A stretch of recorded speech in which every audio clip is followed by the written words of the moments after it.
مسائل خود کتابوں سے نکال سکتے ہیں، ظاہر بعمل ہے، ان کی گفتگو آپ سنیں، جسم دیکھیں خدا یاد آ جائے، ان کی گفتگو سنیں علم دین میں اضافہ ہو، اور ان کی زبان میں ہی بلکہ ان کا عمل نصیحت کرنے کے لیے کافی ہو، ایسے شخص کی بیعت کرنی چاہیے۔ ایسا شخص بالکل اللہ کا ولی ہو سکتا ہے، لیکن جاہل اللہ کا ولی نہیں ہو سکتا، جاہل کبھی نہیں ہوگا۔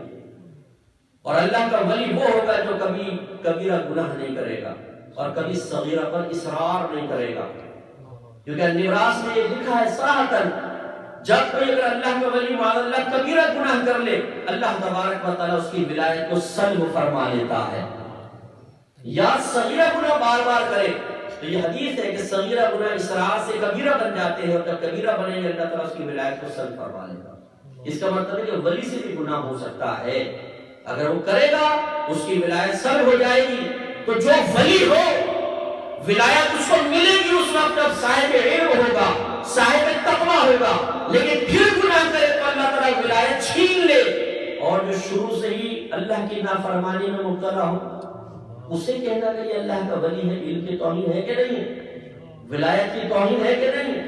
میں نے آیت آپ کی خدمت میں پڑھی، الا ان اولیاء اللہ لا خوف علیہم ولا هم یحزنون، بے شک اللہ تعالیٰ کے دوست اللہ کے ولی وہ ہیں جنہیں نہ کچھ خوف ہوگا نہ وہ غمگین ہوں گے۔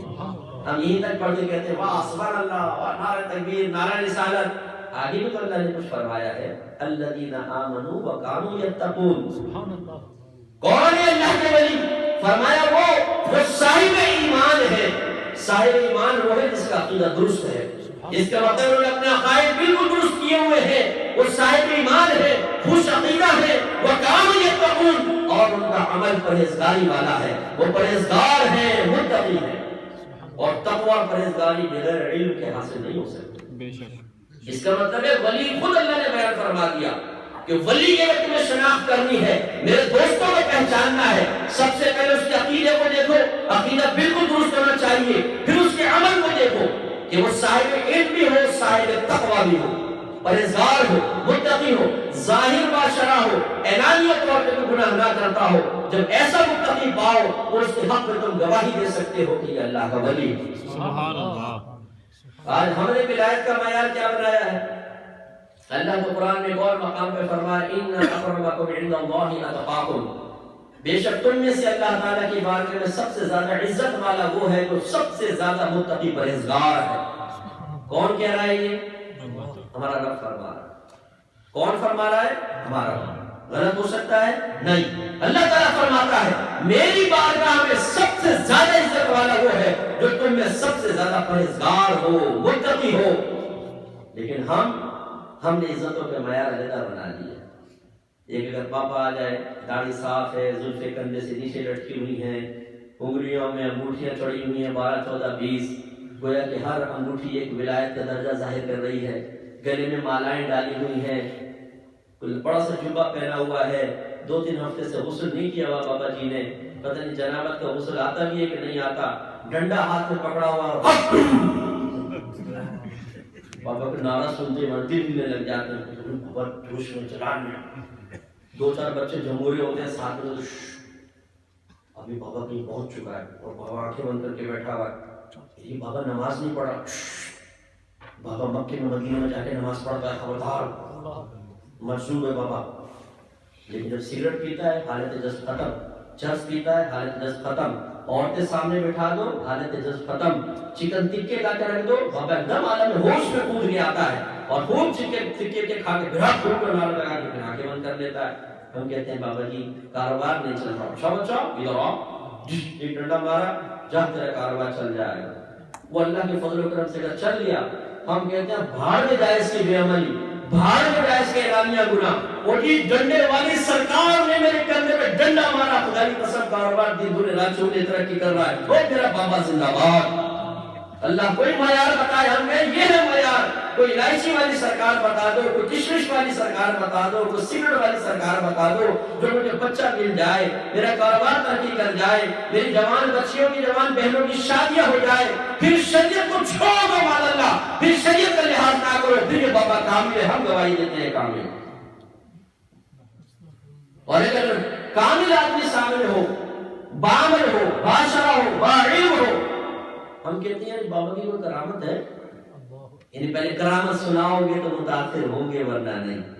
हालांकि हज़रत बायज़ीद बिस्तामी साहब रहमतुल्लाह अलैह फरमाया करते थे, और से सुनिएगा, आपने फरमाया पानी पे चलना कोई कमाल नहीं, ये तो तिनका भी कर सकता है। हवा में उड़ना कोई कमाल नहीं, ये तो छोटी सी मक्खी भी कर सकती है। कमाल ये है कि नबी करीम सल्लल्लाहु अलैहि वसल्लम की शरीयत पर अमल किया जाए। सुभान अल्लाह। और मालिक बिन दिनार रज़ियल्लाहु ताला अन्हु फरमाया करते थे कि अगर तुम किसी को हवा में उड़ते देखो, किसी को पानी में चलते देखो, उस वक्त तक उसकी विलायत की गवाही ना देना जब तक ये ना देख लो कि वो अपने नबी की सुन्नत पर अमल पैरा है कि नहीं। सुभान अल्लाह, सुभान अल्लाह। अपने नबी को इख्तियार, तरीके को इख्तियार किया हुआ है कि नहीं किया हुआ। ये थे मायार शरा, ये उन लोगों के बनाए हुए मायार हैं जिनसे तरीकत हम तक पहुंची है। हमने अल्लाह ताला के कानून, उसके रसूल के कानून को छोड़कर और हमने अपने कुछ कवानीन बना लिए हैं। किसी के पीर साहब ऐसे हो तो नाराज ना हो, मैं तो शरीयत की बात कर रहा हूँ।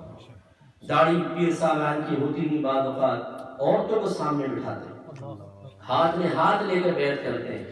हालांकि मेरी वालिदा सैयदा आयशा सिद्दीक़ा तय्यबा ताहिरा मुजतहिदा आलिमा सैयदा आयशा सिद्दीक़ा रज़ियल्लाहु ताला अन्हा फरमाती हैं कि नबी करीम सल्लल्लाहु अलैहि वसल्लम ने कभी भी औरतों को सामने बिठाकर या उनका हाथ हाथ में लेकर बैत नहीं फरमाई, हमेशा सरकार पर्दे में रख कर बैत फरमाया करते थे। मादरत के साथ जरा गौर कीजिए, अल्लाह ताला कुरान में सरकार की अज़वाज को उम्मुहातुल मोमिनीन फरमा रहा है, ये मोमिनीन की माएँ हैं। तो हमारे नबी क्या हुए, हमारे रूहानी वालिद, वो रूहानी वालिद को अपनी बेटियों को पर्दे के पीछे बिठाए। और पीर कहे कि ये पीर का मुरीदनी का कोई पर्दा नहीं होता, सामने बिठाओ। और मर्द हज़रात अपनी बहनें और अपनी बेटियां और अपनी बीवियां पीर के सामने बिठा दे। बड़े अफसोस की बात है, इस पर तवज्जो करनी चाहिए, तवज्जो करनी चाहिए। अल्लाह ताला तो कुरान में अपने हबीब से फरमाए, मर्दों से कहिए अपनी निगाहें झुका कर रखें, मोमिन औरतों से कहिए कि अपनी निगाहें झुका कर रखें। और पीर साहब की निगाह उठती है तो वापस ही नहीं आती। ऐसे ऐसे पीर मैंने देखे हैं कि वो जब किसी से मुलाकात करते हैं तो मर्दों को बाहर निकाल दिया जाता है, सिर्फ औरतें कमरे के अंदर पीर साहब के साथ हुआ। मैंने अपनी आंखों से देखा, कोई पाँव दबा रही है, कोई सर दबा रहा है, कोई हाथ दबा रही है। क्या शरीयत से जायज है? अगर कोई पीर कहता है ये जायज है तो हम चैलेंज करते हैं क़यामत तक कोई एक आयत, कोई एक हदीस, किसी एक बुजुर्ग का ऐसा अमल पेश करके बताएं। जब कुरान में नहीं है, हदीस में नहीं है, बुजुर्गों ने ऐसा नहीं किया तो खुदा का खौफ करें।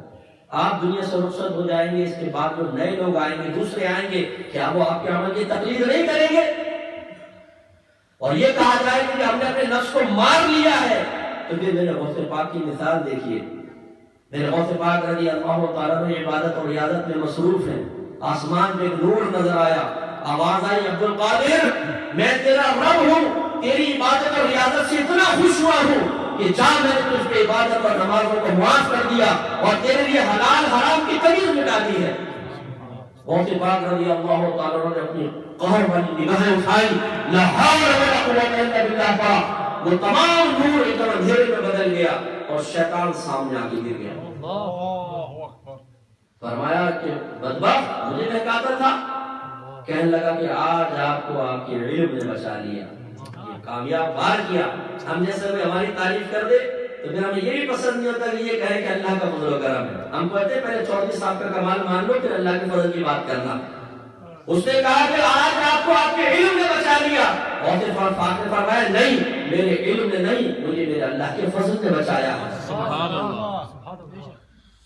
मेरे गौसे पाक को आसमान से आवाज आए तो गौसे पाक रज़ियल्लाहु ताला अन्हु लाहौर पड़े, और जब आसमान से भी आवाज ना आए, अंदर नफ्स से आवाज आए कि ऐसा कर ले, और फिर नफ्स की इताअत की जाए, वो कैसे मकाम पा सकता है? आप सोचिए।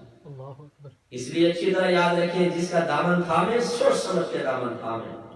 मैंने आपको एक अलामत बताई कि अल्लाह का वली वो होता है जिसको आप देखें तो आपको खुदा याद आ जाए, गुनाहों पे नदामत और शर्मिंदगी हो, आंखों से आंसू जारी हो जाए, उसकी गुफ्तगू सुने तो इंसान को अपनी जिंदगी में नदामत और पछतावे का आगाज हो जाए, इल्म दीन में इजाफा हो, دنیا سے دل ہٹ جائے، آخرت کی طرف مائل ہو، اللہ کی نافرمانی کے سلسلے